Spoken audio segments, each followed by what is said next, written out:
It is May 23rd, 2012. You are 40 years old. You are sitting in the back of a police cruiser in Quebec, Canada, with your hands cuffed tightly behind your back. Officers from the Royal Canadian Mounted Police are tearing your property apart. Working alongside them are agents from the United States Secret Service. They have been hunting you for months. They know you successfully manufactured an estimated $250 million in flawless, counterfeit American currency. But as the detectives walk out of your clandestine print shop, they look panicked. They toss the warehouse. They toss your house. But they only recover $1 million. A detective looks at you through the window of the cruiser. You are facing extradition to the United States and potentially decades in federal prison. But you don't panic. You just stare back at him. Because you know that $200 million is still hidden in the snow. You are holding the ultimate ransom, and you are about to use it to buy your own freedom. How did a mechanic from Canada pull off the greatest counterfeiting operation in modern history? Level 1, the blueprinted, is the late 2000s. You are Frank Bourassa. You live in Trois-Rivières, Quebec. You make a living as a mechanic, and you manufacture brake pads. But you also operate on the fringes of the law, fencing stolen automotive parts and dabbling in the illicit cannabis trade. But you are exhausted. The risk-to-reward ratio of stealing physical objects is terrible. Every time you move stolen goods, you risk years in prison just to make a few $1,000s. You realize that stealing things to sell for money is incredibly inefficient. You decide to just make the money yourself.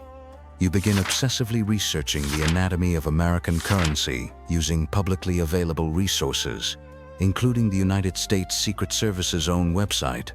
You make a critical, mathematically grounded decision. You will not counterfeit the $100 bill.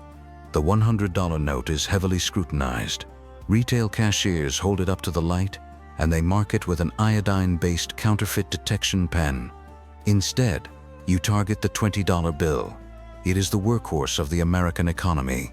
It is dispensed by ATMs and handed over at gas stations with almost zero visual inspection. It is invisible, but knowing what to print is only the first step. To beat the counterfeit detection pens, you can't use standard wood pulp paper. If you do, the iodine in the pen will turn black, and you go to prison. Genuine US currency is printed on a highly restricted substrate, 75% cotton and 25% linen. To get it, you have to outsmart international commercial safeguards. Level 2, the supply chain. It is 2009. You cannot simply contact a paper mill and ask for American currency paper. Security mills vet their clients stringently to prevent exactly what you are attempting to do. So, you build a phantom corporation. You create a sophisticated, legitimate-looking digital footprint. You register a business and design a professional website, presenting your company as a European financial institution that requires highly secure custom paper to print proprietary financial bonds. You reach out to paper mills across Europe and Asia. Many ignore you. Some flag your requests as suspicious. Finally, you locate a specialized paper mill in Europe that agrees to take your contract. You don't just order the cotton-linen blend. For the bills to pass inspection, the security features must be embedded directly into the paper during the manufacturing process. You provide the mill with exact, precise specifications to weave an ultraviolet security thread into the fabric, and to press a custom watermark bearing the likeness of Andrew Jackson into the fibers. You wire approximately $300,000 in Canadian dollars, the savings from your previous illicit enterprises, to secure the order. Now, you wait. The logistical vulnerability during this period is terrifying. If international customs agencies or European authorities scrutinize the watermark during shipping, the pallets will be seized. The Royal Canadian Mounted Police will be waiting for you at the docks. You sleep with one eye open. But your corporate front holds up. The shipment clears customs. Bales of custom-milled, currency-grade paper arrive at your location in Quebec. You have the canvas. Now, you need to build the machine. Level 3, the print shop. It is 2010. You lease an unassuming outbuilding on a rural farm property outside of Trois-Rivières. You cannot use standard digital printers. Digital printing leaves a distinct, microscopic dot matrix that law enforcement can easily identify under magnification. You require commercial offset printing equipment. You purchase a massive Heidelberg offset press, along with platen presses and an industrial paper cutter. You and a very small group of trusted associates begin the manufacturing phase. The physical labor is exacting and toxic. The air is thick with the smell of chemical solvents. You must precisely align the heavy metal plates to ensure the borders of the bills are perfectly symmetrical. You source and mix color-shifting ink, a highly specialized formulation that changes from copper to green when the bill is tilted. You install specialized numbering machines to ensure the sequential serial numbers change with each print, so the Secret Service can't flag a single repeating number. For roughly 5 months, your presses run consistently. The rhythmic thud of the Heidelberg press becomes the heartbeat of your life. By the time the machines power down, you have manufactured an estimated $250 million in counterfeit US $20 bills. But $250 million in 20s weighs tons. You do not cut all the bills immediately. The vast majority of the money remains in large, uncut sheets, stacked on pallets and hidden in secure storage. You have successfully created $250 million out of thin air, but it is completely useless to you. If you try to deposit it into a bank or buy a car with it, you will be arrested instantly. To actually get rich, you have to enter the darkest part of the criminal underworld. Level 4, Wholesale Distribution. It is 2011. You transition from manufacturer to wholesaler. You establish contact with international criminal syndicates. You sell your counterfeit currency in bulk, charging approximately 30% of its face value. For every $1 million in counterfeit 20s you provide, the syndicates pay you roughly $300,000 in genuine, untraceable currency. The syndicates love your product. They use your fake money to facilitate illicit street-level transactions, entirely washing their financial risk. Over the course of the year, you successfully inject an estimated $50 million of your counterfeit bills into the illicit wholesale market. But currency systems are closely monitored. As the syndicates begin spending the 20s across North America, the fraudulent notes inevitably make their way into commercial banks, which forward them to the Federal Reserve.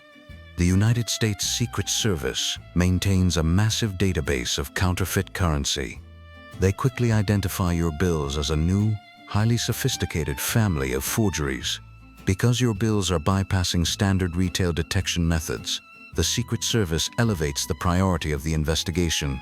Through forensic accounting, they realize the distribution networks are originating north of the border. The Secret Service formally contacts the RCMP. A joint, cross-border task force is formed. The net is closing, and you have no idea. Level 5.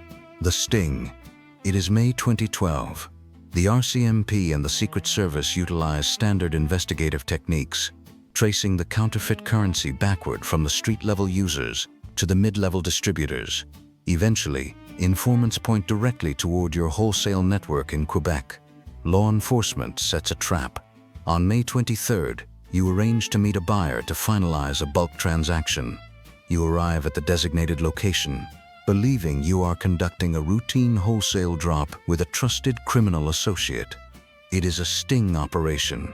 The buyer is an undercover RCMP officer. The moment the transaction is confirmed, tactical units move in. You are arrested on the spot. Simultaneously, authorities execute coordinated search warrants on your properties, including the clandestine print shop on the farm. They seize the Heidelberg offset press, the printing plates, the color-shifting ink, and approximately $1 million in counterfeit 20s. You are sitting in a jail cell. The United States Department of Justice wants you. Under U.S. federal law, manufacturing counterfeit currency carries severe penalties, up to 20 years in federal prison per count.